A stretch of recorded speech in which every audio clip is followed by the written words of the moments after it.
اعوذ باللہ من الشیطان الرجیم، بسم اللہ الرحمن الرحیم۔ آج ہمارا سبق آیت نمبر 18 سے شروع ہوتا ہے۔ گزشتہ سبق میں ہم نے مشرکین مکہ کے بارے میں پڑھا تھا۔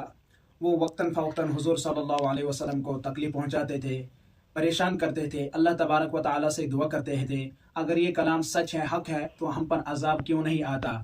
پھر ہم نے آگے اس کی تفصیل پڑھی تھی، اور آج کا سبق ہے ان الانسان خلق ہلوعا، بے شک انسان بے صبرا پیدا کیا گیا ہے، تنگ دل پیدا کیا گیا ہے۔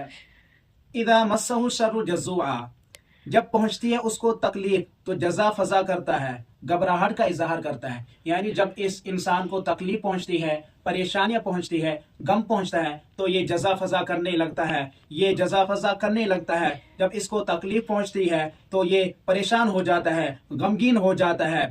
اس لیے فرمایا ان الانسان خلق ہلوعا، بے شک انسان بے صبرا پیدا کیا گیا ہے۔ یہاں آپ کے ذہن میں ایک سوال پیدا ہوگا کہ جب انسان بے صبرا پیدا کیا گیا ہے تو اس میں انسان کی کیا غلطی ہے؟ اگر انسان غلطی کرے تو اس میں انسان کی کیا غلطی ہے؟ کیونکہ وہ بے صبرا پیدا کیا گیا ہے۔ لیکن ایسا نہیں ہے، کیونکہ اللہ تبارک و تعالی نے انسان کے اندر خیر کا بھی مادہ رکھا ہے، انسان کے اندر شر کا بھی مادہ رکھا ہے۔ اللہ تبارک و تعالی نے انسان کو عقل عطا کی ہے، وہ صحیح کو صحیح سمجھ سکتا ہے، وہ غلط کو غلط سمجھ سکتا ہے۔ وہ جیسے راستہ چن لے گا اسی لحاظ سے اس کا حساب ہوگا آگے۔ وہی فرمایا جا رہا ہے اذا مسہ الشر جزوعا، جب اس کو پہنچتی ہے تکلیف تو گھبراہٹ کا اظہار کرتا ہے، گھبرا جاتا ہے۔ وَإِذَا مَسَّهُ الْخَيْرُ مَنُوعًا، اور جب پہنچتی ہے اس کو خیر بلائی پہنچتی ہے تو بخل کرتا ہے، بخیل بن جاتا ہے۔ جب اس کے پاس دولت آ جاتی ہے، جب اس کے پاس مال آ جاتا ہے تو اس وقت وہ بخیل بن جاتا ہے، اور جب اس کے پاس مال و دولت پہنچ جاتی ہے اس وقت وہ بخیل بن جاتا ہے، اس وقت وہ روکتا ہے۔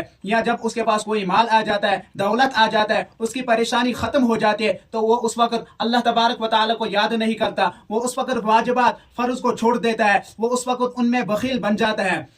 یہاں مستثنا کیا ہے کچھ لوگوں کو، الا المصلین، سوائے نمازیوں کے، نمازیوں سے مستثنا کیا ہے کیونکہ نماز دین کا ستون ہے، نماز دین کا ستون ہے۔ مومن ہونے کے لیے، صالح ہونے کے لیے نماز کا پڑھنا ضروری ہے۔ جو انسان مومن ہو سکتا ہے وہ انسان سب سے پہلے نمازی ہوگا، اور جو انسان مومن نہیں ہے وہ بے نمازی ہوگا۔ وہی فرمایا جا رہا ہے سوائے نمازیوں کے۔ نماز کی مثال ایسی ہے جیسے انسان کے جسم کے اوپر سر ہے، اگر انسان کے جسم کے اوپر سر نہیں رہے گا تو انسان ختم ہو جائے گا۔ اسی طرح اگر دیندار انسان ہے، وہ نماز پڑھتا ہے تو وہ مومن کہلائے گا، اور وہ نماز نہیں پڑھتا ہے تو وہ مومن نہیں کہلائے گا۔ الذین هم علی صلاتہم دائمون، وہ لوگ جو اپنے نمازوں پر پابندی کرنے والے ہیں۔ کون ہے؟ مومنین کی صفات بیان کی ہے، صالحین کی صفات بیان کی ہے۔ وہ لوگ اپنے نمازوں پر پابندی کرنے والے ہیں۔ حضرت عقبہ بن عامر رضی اللہ تعالی عنہ ارشاد فرماتے ہیں، وہ فرماتے ہیں کہ ہم نے سوال کیا کیا یہ وہی لوگ ہیں جو اپنے نمازوں پر پابندی کرتے ہیں، دن میں 5 وقت کی نماز پڑھتے ہیں؟ تو فرمایا نہیں، یہ وہ لوگ نہیں ہے، بلکہ یہ وہ لوگ ہیں جو فجر سے لے کر عشاء تک نماز توجہ کے ساتھ ادا کرتے ہیں، خشوع خضوع کے ساتھ ادا کرتے ہیں، نماز میں ادھر ادھر التفات نہ کرتے ہیں۔ اس سے مراد وہی ہے، بلکہ وہ نہیں جو پابندی کے ساتھ نماز تو پڑھتے ہیں لیکن ان کا دھیان کہیں اور ہوتا ہے۔ والذین فی اموالہم حق معلوم، اور وہ لوگ جن کے معلوم ہے متعین حق ہے، یعنی اللہ تبارک و تعالی نے ان کو مال دیا ہے لیکن اس کا جو حق ہے وہ متعین ہے، غریبوں کے لیے متعین ہے، زکوٰۃ متعین ہے، صدقات متعین ہے۔ للسائل والمحروم، کن کے لیے؟ مانگنے والوں کے لیے اور بن مانگنے والوں کے لیے۔ یہاں میں آپ کو ایک بات بتاتا ہوں، اگر آپ کے پاس کوئی سائل مانگنے کے لیے آ جاتا ہے تو اس کو چھوٹی نظر سے مت دیکھو، اس کو کم نظر سے مت دیکھو، کیونکہ اللہ تبارک و تعالیٰ کی اتنی قدرت ہے، اللہ تبارک و تعالیٰ اس کی جگہ ہمیں کھڑا کر سکتا ہے اور ہماری جگہ ان کو کھڑا کر سکتا ہے۔ اس لیے اگر آپ کے پاس دینے کے لیے کچھ ہے تو آپ اس کو دے، اور اگر آپ کے پاس دینے کے لیے کچھ نہیں ہے آپ اس کو عزت کے ساتھ رخصت کرے۔ سورہ زحا میں بھی اللہ تبارک و تعالیٰ ارشاد فرماتا ہے وَأَمَّا السَّائِلَ فَلَا تَنْهَرْ، اور آپ سائل کو مت دھتکارے، آپ سائل کو مت دھکا دے۔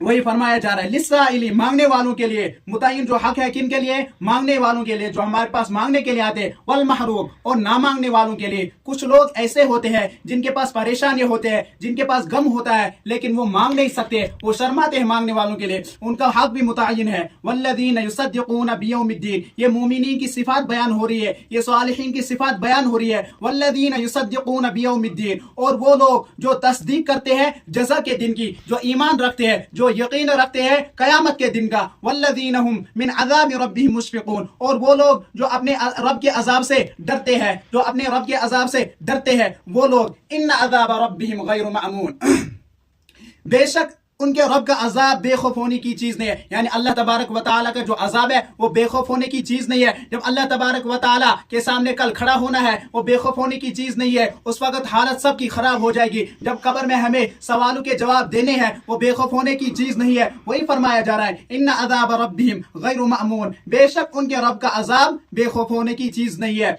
والذین هم لفروجهم حافظون، اور وہ لوگ جو اپنے شرمگاہوں کی حفاظت کرتے ہیں، الا علی ازواجہم او ما ملکت ایمانہم فانہم غیر ملومین، مگر اپنے بیویوں پر، اپنے اہلیہ جو ہے ان پر، او ما ملکت ایمانہم، یا جو مالک ہوئے ان کے دائیں ہاتھ، یہاں سے مراد لونڈی ہے، یہاں سے مراد باندی ہے، فانہم غیر ملومین، پس وہ لوگ ملامت نہیں کیا جائیں گے.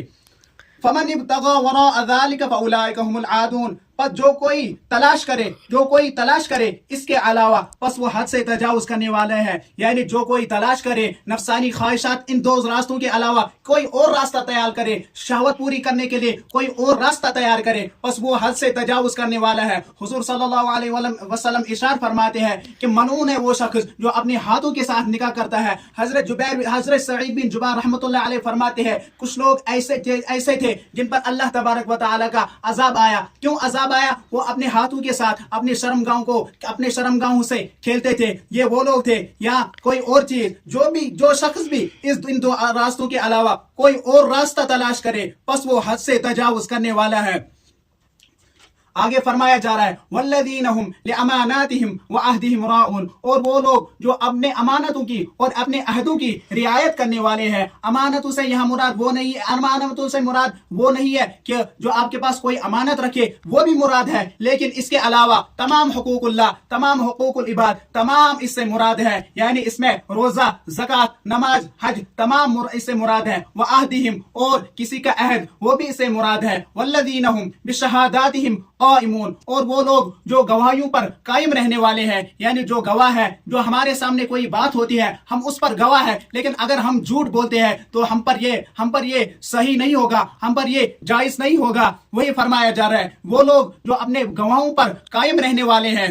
اس سے مراد ایمان بھی ہے، اس سے مراد توحید بھی ہے، اس سے مراد رسالت بھی ہے. والذین هم علی صلاتهم یحافظون، اور وہ لوگ جو اپنے نمازوں پر حفاظت کرنے والے ہیں. اولئک فی جنات مکرمون، پس یہ وہی لوگ ہیں جو باغوں میں عزت سے رکھے جانے والے ہیں، جن کے اندر یہ صفات ہوگی وہ جنت میں ہوگے، وہ عزت کے ساتھ رکھے جائیں گے. اللہ تبارک و تعالیٰ سے دعا ہے اللہ تبارک و تعالیٰ ہمیں انہی لوگوں میں شمار کرے. وآخر دعوانا ان الحمد للہ رب العالمین.